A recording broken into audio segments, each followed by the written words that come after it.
Olá, pessoas! Sejam bem-vindos ao Brigadeiro Literário, um podcast para falar de tudo e principalmente sobre livros. Hoje nós iremos falar sobre um livro e sobre uma escritora que eu aprendi a amar.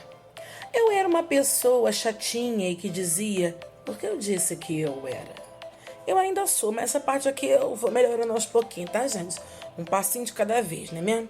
Eu era aquela pessoa que dizia, pra que ler romances? Esses livrinhos água com açúcar. Eu nunca vou ler romancezinho de banca de jornal. Cuspi pra cima e caiu bem na testa. Nunca diga dessa água não bebereis, porque bebereis, mergulhareis e adorareis. É isso aí. Antigamente, eu realmente não lia romances. Por quê? Porque minha vida amorosa é uma porcaria? Ainda é. Mas eu deixei esse pensamento de lado e passei a acreditar no amor. Bom, pelo menos nos livros, porque a minha vida sentimental continua péssima. Senhor, se estiver ouvindo esse podcast, meu Deus, ajuda a sua filha aqui. Dá um Dante Montini pra mim, filho. Dá um Dante Montini pra compensar as porcarias que apareceram até agora. E também as que não apareceram, amém, assim seja, Hare Krishna, Shalom, Axé. Fazer o que, né? Não custa nada pedir até aqui. E eu vim falar do livro Uma Noite Como Essa, da Julia Quinn. Tenho certeza que você já ouviu falar sobre a rainha dos romances de época. Já ouviu, né? Fala a verdade. E também deve ter escutado aí falar sobre uma série que a Netflix vai lançar dos livros dela. A série dos Bridgertons. Meu Deus do céu, os Bridgertons! Eu quero o Anthony pra mim! Surtou comigo? É isso aí. Bem-vindo ao mundo das fãs e dos fãs enlouquecidos de romance de época. Aquelas que dizem que queriam ter nascido naquela época, mas que não se imaginam sem um banheiro como os de agora, sem ar-condicionado e odiariam ter que usar espartilho. Tô falando de mim, gente. Mas deixa a gente sonhar. No sonho vai. Então, olha só, provavelmente esse episódio tem spoiler. Eu tô avisando pra ninguém ficar com raivinha de mim no final. Tá bom? Titia aqui tá avisando que tem spoiler. Então não quer spoiler? Vai procurar outro episódio, outro podcast, vai tomar banho, vai comer alguma coisa, fazer um sanduíche, sei lá, vai catar coquinha, é contigo. Porque eu vou escrevendo assim o roteiro e às vezes não me dou conta. Então, enquanto eu tô escrevendo isso aqui, eu não sei. Não sei se tem spoiler, mas deve ter. Tá bom? Eu não quero que isso aqui vire uma obrigação. Porque de obrigação já basta o meu trabalho. Já chega o meu trabalho, mesmo remoto. Já chega de obrigação. For obrigação, fecha a porta, vou-me embora, acaba isso aqui que eu não tenho mais paciência. Já chega o trabalho. Mas vamos voltar pro livro. Vamos situar a galera que não está familiarizada com o romance de época da Julia Quinn. A diva Julia Quinn é uma escritora estadunidense, nasceu nos Estados Unidos, gente, estamos aprendendo novas palavras. Estadunidense, e que é muito famosa por escrever sobre a família Bridgerton. Essa série é composta por 8 livros, cada um contando a aventura amorosa de cada filho lá da mãe principal, e passa a moto bem na hora que eu tô gravando, coisa linda! Obrigado, hétero barulhento. Vá procurar terapia. Voltando. Sim, gente, 8 filhos. É romance de época, pelo amor de Deus. Não tinha camisinha, não tinha anticoncepcional, não tinha Netflix, não tinha podcast. Então, dá-lhe filho. Nesses livros nós conhecemos e nos apaixonamos por Anthony. É meu, gente. Pronto, cheguei primeiro, falei primeiro. Depois tem Benedict, Colin, Daphne, Heloise, Francesca, Gregory e Heinz. Olha só, eu não sei como é que pronuncia o nome da última filha. O que interessa é que ela é a última filha. É isso aí. Descobre e depois diz pra mim que eu também não sei o nome da criatura não, tá? Muito difícil. Nós começamos a conhecer cada um deles durante os livros, começamos a nos sentir íntimos, nos perguntamos se ainda há algum membro da família Bridgerton que possa casar com a gente, né? Mas bom, não acaba aí. Ela começa a apresentar pra gente esse universo com esse primeiro conjunto de 8 livros. Mas tem também os 4 livros que se chamam assim, o Quarteto Smith. Outro nome complicado. Eu espero que eu tenha falado certo, meu Deus. Sei lá. Bom, vamos tentar recapitular pra gente poder entender. Quando eu digo a gente, eu tô dizendo eu, porque eu tenho lerdidão. Vamos lá.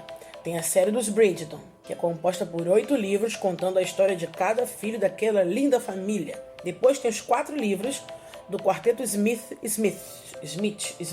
Tem também a série do Rockesby, falei certo? Tanto faz. Que tem umas capas tão lindas. Ai, vontade de colocar tudo assim um do ladinho do outro. Vai ficar tão bonitinho os livrinhos. Tem também a série Agente da Coroa, com 2 livros. Tem a série Bevelstock, eu acho que eu falei certo, que tem 3 livros. E tem a série Irmãs Lindon, com 2 livros. É livro pra caraca. Se eu for listar aqui o nome de todos eles, sério, a gente vai ficar o podcast só falar o nome de livro. Joga no Google aí, livros da Julia Quinn. Rapidinho tu vai achar uma lista imensa.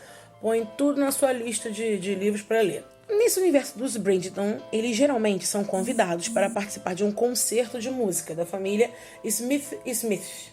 Falei certo? Acho que sim. E que as mulheres que ainda não são casadas daquela família tocam há várias gerações. É um evento familiar, tradicional. O negócio é que as garotas são péssimas. Mas ninguém disse isso na cara delas. De repente seria uma boa, será que... Quem sabe, algum outro livro, alguém diga na cara delas, vocês são horríveis. Apesar delas, elas sabem e acabam virando. Na verdade, aquele evento acaba se transformando num evento social para se encontrar pares românticos. Gente, naquela época, encontrar um marido era necessidade de primeira grandeza, meu povo e minha pova. Imagina você com 36 anos, solteira naquela época, eu estaria perdida. Então... O primeiro livro da série se chama simplesmente O Paraíso e tem uma mulher usando um vestido rosa. E o segundo livro, que é esse daqui, tem uma mulher usando um vestido verde. De primeira, assim, não é o meu livro favorito da Julia Quinn. O meu favorito é o que tem o Anthony, oh meu Deus, que se chama O Visconde que Me Amava. Porque olha, o Anthony junta com o Sabatiel e o Dante Montini e o Leon Navas, ó. Oh meu Deus, um dos crushes. Claro que o Dante Montini é o principal. Tô falando aqui de crush, mas ó, tem outro podcast falando de crush, procura por aí. Mas o livro foi legal, no início eu achei ele meio parado. Mais parado do que os outros, mas do meio em diante ele fica bem interessante. A história gira em torno do Daniel Winstead, acho que é assim que pronuncia, e da Annie Winter. Ele é um cara com grana, todos eles, né, gente? Quase nenhum é uma pessoa sem dinheiro. Mas até que eu queria ver um romance de época com alguém bem pobre, sem título. Vamos ver se um dia a gente encontra. Ele tem uma posição social legal e ele tinha ficado fora de Londres por 3 anos porque tinha se metido num duelo e ele estava sendo ameaçado de morte. E depois, passa um tempo, quando essas coisas se acertam, ele volta e conhece a senhorita Annie Winter, que é a governanta das suas primas. Ele fica deslumbrado com a beleza dela, mas acaba conhecendo ela melhor, indo, conversando e vendo que não é só uma mulher bonita, ela é uma mulher incrível, inteligente, divertida. Aí acontecem várias coisas, parte do passado dela volta, porque ela estava escondendo algo do passado, gente. Volta para assombrar ela sim, e ela passa por momentos bem difíceis, coisas que eu fiquei, olha...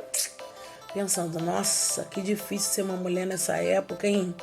Já é às vezes difícil hoje, imagina naquela época que a mulher não tinha um pingo de credibilidade, não podia fazer um A, não tinha voz. Então achei do meio pro final bem melhor, deu pra sentir essa tensão que a Julia Quinn quis passar pra história. E sim, minha gente, o final é feliz e isso é ótimo. Até porque, eu pelo menos... eu quero um romance pra aquecer o meu coraçãozinho. Tem aquele momento de tensão, as coisas ainda não foram resolvidas, mas no final, ai, tudo se resolve. É gratificante, acalma, gente. Bom, pelo menos me acalma. Eu gosto como é que a Julia Quinn conecta uma história na outra, como vai deixando o personagem ganhar mais destaque. E nesse livro eu até espero que ela faça isso, porque algumas das crianças ou então pré-adolescentes, vamos dizer assim, elas são bem engraçadas. Eu acho que elas têm profundidade. Tomara que vire personagem principal de algum livro mais pra frente. Então, meus queridinhos, meus queridos, romance de época da Julia Quinn é assim. Tem cenas engraçadas. Tem cenas de cortar o coração em alguns livros. Há umas cenas picantes. Eu sei que tem livro que tem cena muito mais picante, mas eu até prefiro que não seja tanto. Não é um problema problema, mas às vezes assim, tudo só gira em torno daquela tensão sexual, aquele negócio legal em algumas partes, mas tem mais, né? Tem mais do que isso. Com isso, você vai perceber que os livros da Julia Quinn têm vários tipos de emoções misturadas e é bem legal. E no final termina assim, bem bonitinho, fofinho, com uma cerejinha em cima do bolo, um final feliz, para não perturbar a gente, para não ter trauma, para aquecer o nosso coração e pra gente terminar suspirando, tipo, ai, que maravilha, acabou feliz. Volte e meia a gente lê um livro perturbador? Sim, a gente lê, mas algumas vezes a gente só quer aquele clichê mesmo para distrair, pra gente suspirar, sair do livro mais leve, meio apaixonada por esses mocinhos e mocinhas. E agora eu quero saber de vocês, quais livros de romance de época vocês estão lendo e que me recomendam? Ou que já leram e ficaram apaixonados e recomendam para todo mundo? Me diz aí. Manda um recado nas redes sociais que vocês já conhecem. Tem o Instagram, tem meu Facebook, tem tudo isso. O que vocês estão me recomendando aí do universo de romance de época? E se você não leu nada de romance de época, pode começar com um dos Bridgertons. Tem aí o primeiro, do que eu leia. Você com certeza vai se apaixonar pelo Simon. Ai, gente, quem não ama o Simon?